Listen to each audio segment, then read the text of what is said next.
Guys, and welcome back to my channel. And today's video I'm going to talk about something that is very popular, and it's not like it's become recently popular or anything. It's like it's been gaining popularity consistently since a while, and those are actives or active ingredients. So ingredients like vitamin C, niacinamide, hyaluronic acid, salicylic acid, glycolic acid, so AHAs and BHAs, even retinol.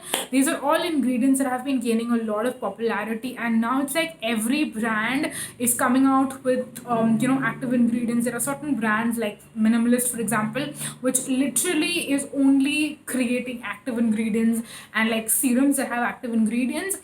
And it can get really overwhelming when you see so many people talking about all these active ingredients, and you're like, you basically feel like you need all of these things when you actually don't. I mean, don't get me wrong, I love my active ingredients, and every skincare routine, like my morning skincare routine and my nighttime skincare routine, every single day has some of the active ingredient in it, because I have a lot of skin concerns that I'm trying to tackle. I have pigmentation, I have acne. I mean, not acne, but like I have pimples every once in a while. I break out pretty often. So I am either trying to treat those, or if I'm not trying to treat those, I'm trying to treat the hyperpigmentation and the acne marks that are left behind once those go away. So I'm constantly trying to focus on some of the other skin concern that I have, which is why I'm using some of the other active ingredient. But not everyone out there is like me. Not everyone has some of the other skin concern to treat. A lot of people have great skin, but when they see people talking about all these active ingredients, they feel like they need all these active ingredients, when in reality you don't actually need all of them. You might need one, maybe two. If you're unlucky like me, you might need three or four. But there are people out there who do not actually need active ingredients, or might not need it as much as they think that they do, which is why I wanted to sit here and make this video and talk to you about active ingredients and which ones you actually need, which ones you don't need. And depending on your skin type, depending on your skin concern, you can decide which ones you need to spend your money on and which ones you need to buy. And others, you can just be like, you know what, you're a really great option, but I don't need you, and you can basically save money because of that. So yeah, that's what this video is going to be about. If you're new to my channel, please make sure that you subscribe. It would mean the absolute world to me. And you can also make sure that you click on the bell, which is next to the subscribe button, because that way you'll get every single time I post a new video. But now let's dive right into it, and let's talk about some active ingredients. Now, one of the first active ingredients that I was introduced to was vitamin C. Vitamin C is a brightening ingredient. The main benefits of vitamin C is brightening, fighting free radicals, and it also helps in anti-aging over time. So if you already have fine lines and wrinkles, vitamin C is not going to help with that. But if you're using vitamin C as a teenager, or when you're in your early 20s, you will notice that you will probably age a little bit more gracefully. Hopefully, at least that is what I'm hoping. I don't want to have like a lot of fine lines and wrinkles when I'm 30, and hopefully if I continue using vitamin C regularly, I'm hoping and praying that that happens, and I can probably like age a little bit more slower. Again, hopefully, let's see. I am just 21, so I can't tell you as of now if that is going to come true or not. But yeah, vitamin C is basically that ingredient which I feel like has already been very popular, and now it's getting even more popular. I have a couple of videos which are going to be coming up very soon, in which I'm going to talk more in detail about it. But again, vitamin C is an ingredient which not everyone and anyone needs. If you are focusing on the free radical damage, and if you're focusing on aging more gracefully, then yes, you can definitely be using vitamin C, because that is something that all of us want. But the main thing that I feel like you will see dramatic, like actual results with, is the brightening, the working on hyperpigmentation, so acne marks, or if you have dull skin.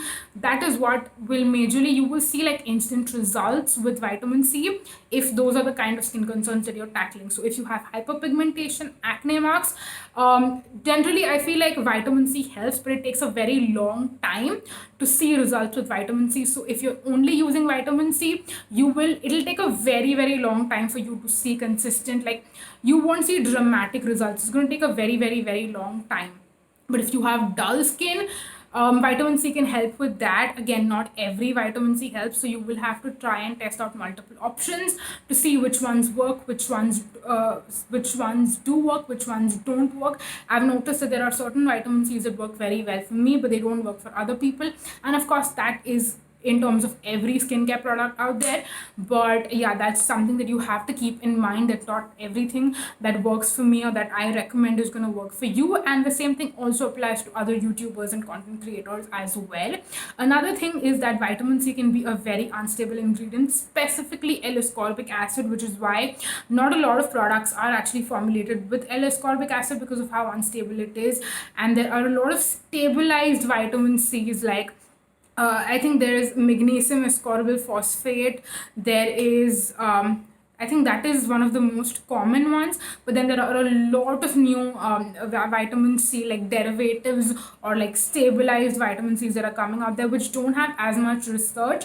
But I still feel like, you know what, if you see a product with it that sounds promising or that you have seen people talk about, you can definitely go ahead and check it out. If you feel like the consistency is something that you will like, the formulation is something you like, the brand that is making it is something you like, you can definitely check it out.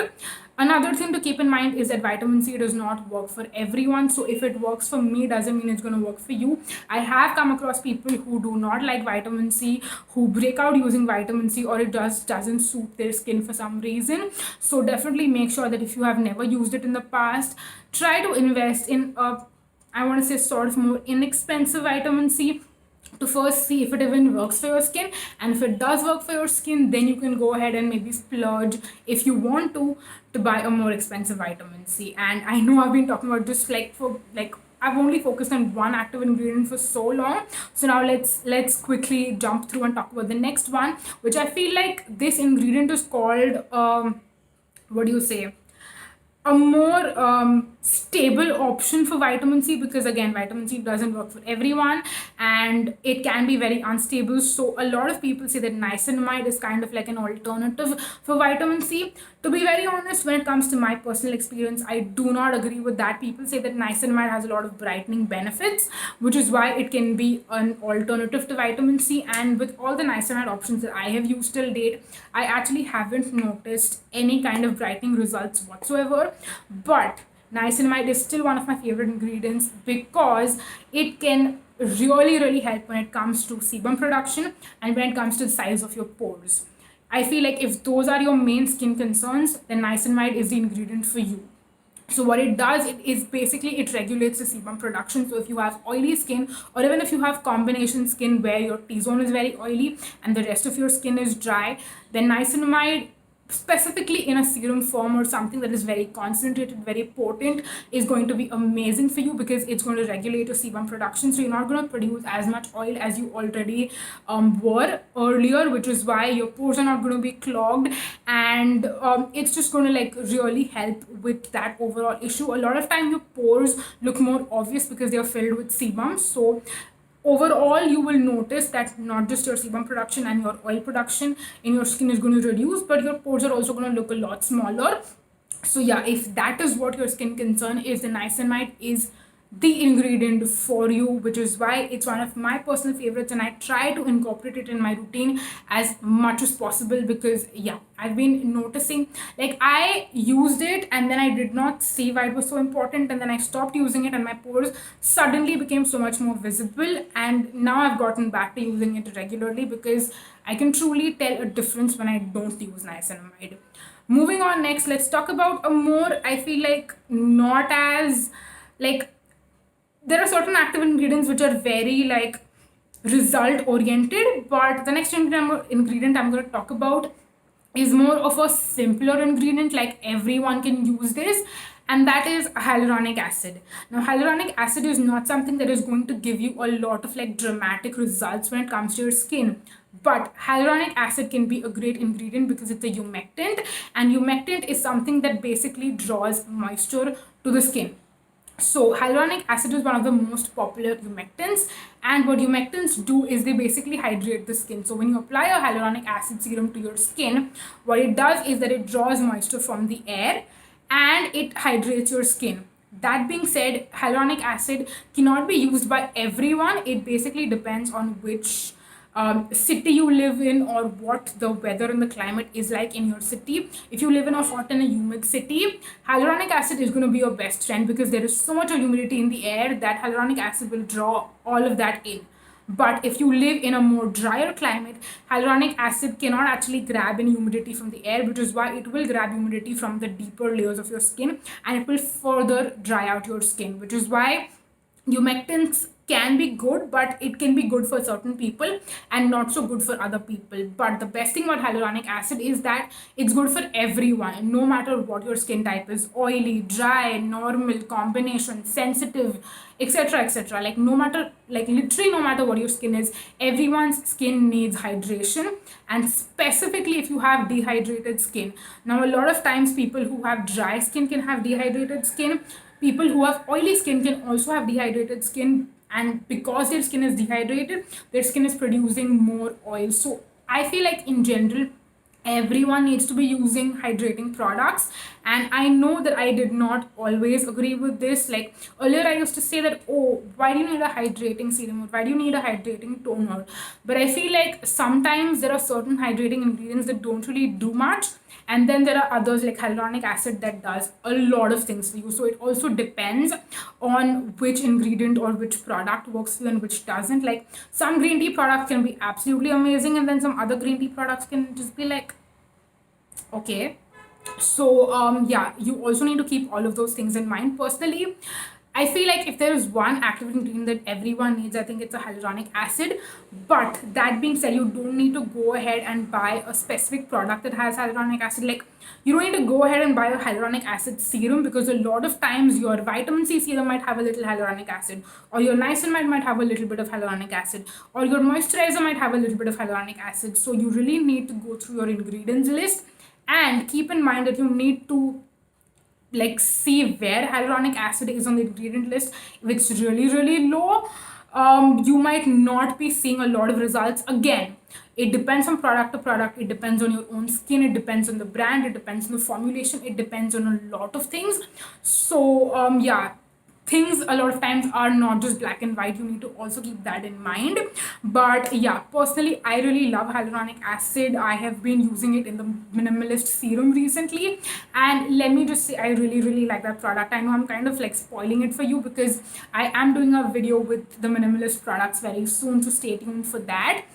But yeah, hyaluronic acid, I feel like, is one of the only ingredients which I feel like everyone, no matter what skin type, no matter what skin concern, you need to have hyaluronic acid in your routine in some way, shape, or form.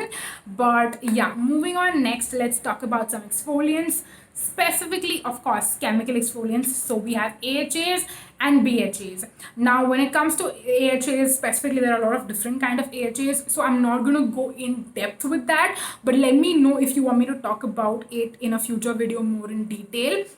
Personally, I can say that when it comes to AHAs, I have had the best experience when it comes to glycolic acid, and I know it's not the same for a lot of other people. There are a lot of people for whom glycolic acid is very strong, which is why they tend to prefer lactic acid.